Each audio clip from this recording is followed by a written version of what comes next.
তো আগের দিন যেই কাঁঠালটা কেটেছিলাম ওইটা কেটেছিলাম আমার বোনের জন্য, কারণ ও মানে কাঁঠাল খেতে পায়নি, মানে পায়নি না, এবছর তো জানোই যে কাঁঠাল অনেকগুলো হয়েছিল।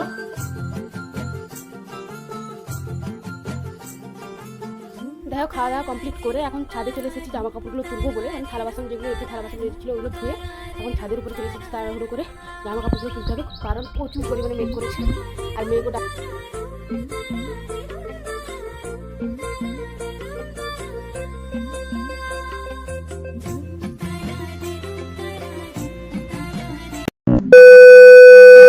সো হ্যালো বন্ধুরা, গুড মর্নিং। তোমরা সবাই কেমন আছো? আশা করছি তোমরা সবাই ভালো আছো, সুস্থ আছো, আর আমরাও ভালো আছি। আমার নতুন একটা ভিডিওতে তোমাদের সবাইকে জানাই অনেক অনেক স্বাগত। তো দেখো সকালবেলা ঘুম থেকে উঠেই কিন্তু ফ্রেশ ট্রেশ হয়ে আজকে একটু তাড়াতাড়ি স্নান করে নিয়েছিলাম। স্নান টান কমপ্লিট করার পর ছাদে এক বালতি জামা কাপড় নিয়ে চলে এসেছিলাম রোদে দেবো বলে। আজকে একটু হালকা হালকা রোদটা বেরিয়েছে আর মেয়েরও জামা কাপড় বেশ অনেকগুলোই ছিল, তো তাড়াতাড়ি কিন্তু জামা কাপড়গুলো কেচে স্নান করে, মানে জামা কাপড়গুলো কাচছিলাম, কাচার পর কিন্তু স্নান করে চলে এসেছিলাম ছাদের উপরে জামা কাপড়গুলো রোদে দেবো বলে। আমার জামা কাপড় কিন্তু রোদে দিয়ে দিয়েছি, তারপর দিয়েছিলাম মেয়ের জামা কাপড়গুলো।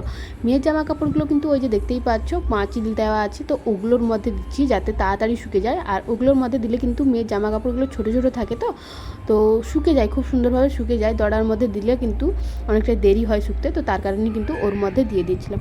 এই জামা কাপড়গুলো দিয়ে তারপর কিন্তু আমি ছাদ থেকে নিচে চলে এসেছিলাম। নিচে এসেই বসে গেছিলাম খেতে। খাবারের মধ্যে নিয়েছিলাম পান্তা ভাত, তার সঙ্গে কিন্তু মা করেছিল কাঁচকলা আর আলুর ভাজা, তো ওইগুলোই কিন্তু নিয়ে কিন্তু খাচ্ছিলাম।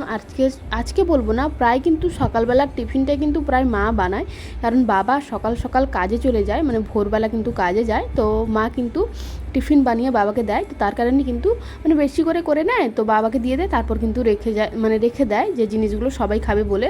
তো আমি কিন্তু সকালের টিফিনটা সেরকম বানানো হয় না, যখন বাবা বাড়িতে থাকে তখন একটু দেরি করে বানাই, আর যখন বাবা বাড়িতে থাকে না তখন কিন্তু মা সকাল সকাল টিফিনটা বানিয়ে নেয়। যাই হোক, মানে পান্তা খেয়ে নিয়েছিলাম আলু ভাজা, আলু আর কাঁচকলা ভাজা দিয়ে।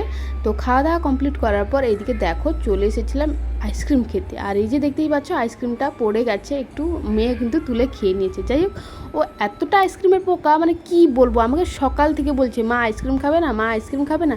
অ্যাকচুয়ালি এই আইসক্রিমটা ছিল আমার, তো বলছিল যে মা আইসক্রিম খাবে না। ও কিন্তু মানে আমার জিনিস কোনোদিনও কিন্তু খায় না, মানে আমার জিনিসটা বলে খায়, কোনোদিনও কিন্তু যে মা জিনিসটা রেখেছে, মা জিনিসটা আমি খেয়ে নেব, কিন্তু ও কোনোদিনও সেই কাজটা করে না। আর কাউকেও খেতেও দেয় না, আর মানে নিজেও খাবে না, আর কাউকেও খেতে দেবে না।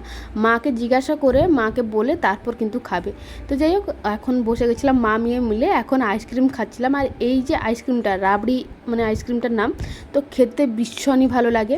আমি ভেবেছিলাম হয়তো অনেকগুলো নিয়ে আসবো বাড়ির সবার জন্য, মানে বাড়িতে যতজন আছে ততজনের জন্য নিয়ে আসবো, তো কিন্তু দুর্ভাগ্য এতটাই খারাপ যে দোকানে দুটোই ছিল, আমি একটা খেয়েছিলাম, ননদিনী একটা খেয়েছিল, বাড়ির লোকেদের জন্য আর নিয়ে আসতে পারিনি। এদিকে দেখো খাওয়া দাওয়া কমপ্লিট করার পর এইদিকে বসে গেছিলাম মাছ নিয়ে কাটতে। এই মাছটা কিন্তু বাবা আগের দিন বাজার থেকে নিয়ে এসেছিলো, মা কিন্তু ফ্রিজের মধ্যে তুলে রেখেছিল। তো আগের দিন বাজার থেকে কিন্তু রাত্রেবেলাই নিয়ে এসেছিলো, তো তার কারণে কিন্তু মা ফ্রিজের মধ্যে তুলে রেখেছিলো। আর হ্যাঁ, এইগুলোকে দেখে ভেবো না যে মানে পমফ্লেট মাছ বলে, তো পমফ্লেট মাছও মানে কি বলতো, এই ধরনের মাছ মানে 3টে না 4টে থাকে, মানে নাম যে যার আলাদা থাকে। পমফ্লেট এগুলোকে তো আমরা কালী বাউল বলে চিনি, তো এই মাছগুলো কিন্তু বেশ স্বাদ হয়। পমফ্লেট মাছের কিন্তু দাম বেশি হয়, এগুলোর একটু কম দাম হয়। তো এগুলোকে কে কী বলে জানি না, কিন্তু আমাদের ভাষায় আমরা বলি কালী বাউল। তো এরকমই কিন্তু 3টে না 4টে মাছ থাকে, আমি কিন্তু নাম জানি, পমফ্লেট মাছ বলে, কালী বাউল বলে, আর ফিরকা নাকি একটা বলে, মারা বলে, আমি ঠিক জানি না, তাও যতটুকু জানি মানে শুনেছি ওইটাই বললাম। তো চলো মাছগুলো কেটে নিই। তো আগের দিন যেই কাঁঠালটা কেটেছিলাম ওইটা কেটেছিলাম আমার ননদিনীর জন্য, কারণ ও মানে কাঁঠাল খেতে পায়নি, মানে পায়নি না, এবছর তো জানোই যে কাঁঠাল অনেকগুলো হয়েছিল। ও আসবে বলে কিন্তু কাঁঠাল একটা ছোট্ট একটা কাঁঠাল রাখা হয়েছিল, কালকে তোমরা দেখেছো ভিডিওতে। আর আজকে দেখো কাঁঠালটা পেকে গেছে। ওই খাবি তো খা। আর এই যে দেখো কাঁঠাল বের করানো হয়েছে, বেশ কয়েকটা ছিল, কাঁঠালের মধ্যে বেশি কিন্তু কাঁঠাল ছিল না। আর আমি আর আমার ননদিনী আর দিশা সোনা 3জন মিলে বসে কাঁঠাল খেতে। খাবি তুই? খাবি না তো ঘাঁটছিস কেন? হাত ধুবি যা। বিকালে নিয়ে যাবো না, ভালো হবে তো। যাবি না তো? নেল পালিশ করবি না তো? কিরকম শক্ত আছে, ওরকম খাইতে ভালো লাগে।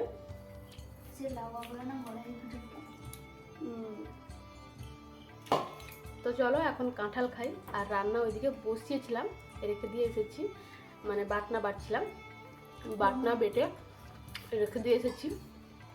রান্নাটা বসাবো, মানে রান্না মাছগুলো ভাজা করে দিয়ে এসেছি। এখন রান্না করবো মাছের ঝাল, চালতার রায়তা। চালতার রায়তা মানে কোনোদিন খাইনি না, তো কোনোদিনও কিন্তু চালতার রায়তা খাইনি।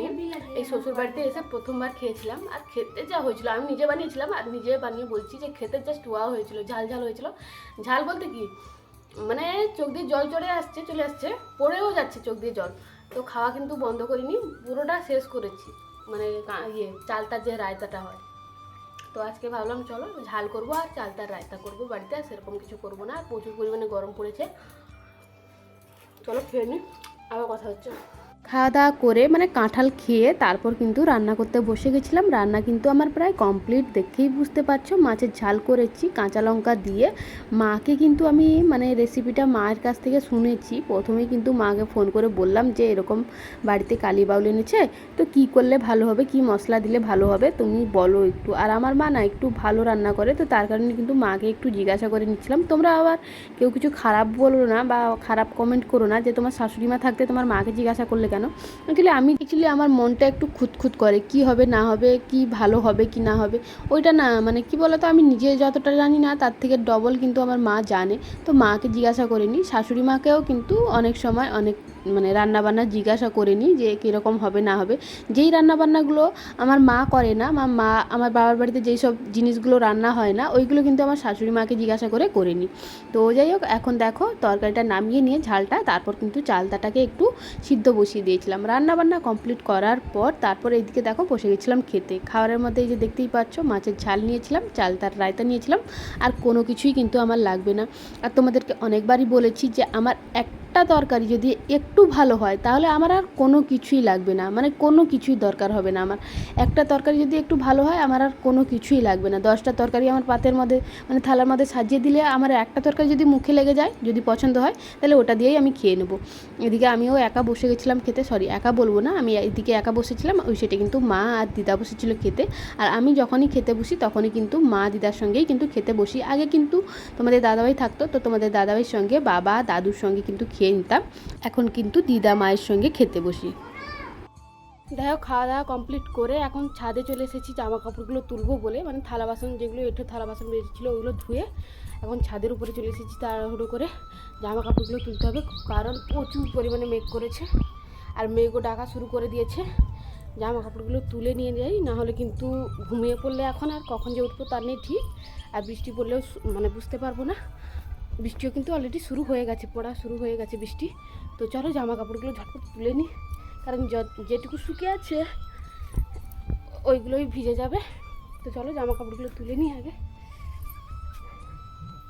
মেঘ পড়েছে আজকে, কিন্তু প্রচুর পরিমাণে বৃষ্টি হবে মনে হচ্ছে, কারণ প্রচুর পরিমাণে মেঘ ডাকছে দুপুরবেলা।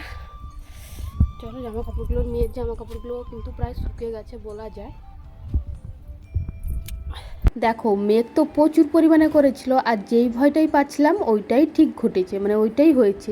প্রায় বলতে গেলে 3:30 4টা দিয়ে কিন্তু বৃষ্টি শুরু হয়ে গেছে। আর বৃষ্টি শুরু হওয়াতেই কিন্তু কারেন্টটা চলে গেছে বাড়িতে। পুরো বাড়িটাই অন্ধকার, আর আমাদের বাড়ির ভেতরটা না মানে পুরোটাই অন্ধকার। দিনের বেলা হলেও না পুরোটাই অন্ধকার থাকে আর কি, চারিদিকে ঘেরা থাকে। তো মানে এদিকে হেঁসেল আছে ওই সাইডে, মানে পুরোটাই ঘরটা অন্ধকার থাকে আর কি। তোমাদের অনেকেই কিন্তু অনেকবার আমাকে কমেন্ট করেছো যে তোমার হোম ট্যুর দাও, অবশ্যই তোমাদের সঙ্গে শেয়ার করব, একটু হয়তো লেট হয়ে যাচ্ছে। এদিকে দেখো বিকালবেলা কিন্তু মেয়ের জন্য একটা ডাব কেটে দিচ্ছিলাম। ও দাদু কিন্তু একটা ডাব নিয়ে এসেছিলো বাজার থেকে, ওকে কিন্তু কেটে দিয়েছিলাম। ডাবের মধ্যে কিন্তু শাঁসও হয়ে গেছে। আর দিশে শোনা এখন বসে বসে ডাবের জল খাচ্ছিলো, আর ও বলছিল যে ডাবের জলটা খাবে না, কারণ ও কিন্তু কিডনির ওষুধ খাচ্ছে আর কি। তো তার কারণেই কিন্তু ওর জন্য ও দাদু দুটো ডাব নিয়ে এসেছে, ওটাই কিন্তু ও এখন খাচ্ছিল। আর আমি কিন্তু ভেতরের যে শাঁসটা ছিল না, তো ওটাই বসে বসে খাচ্ছিলাম। জানি না আজকে কারেন্ট আসবে কিনা। তো চলো আজকের ভিডিওটা এই পর্যন্তই শেষ করছি।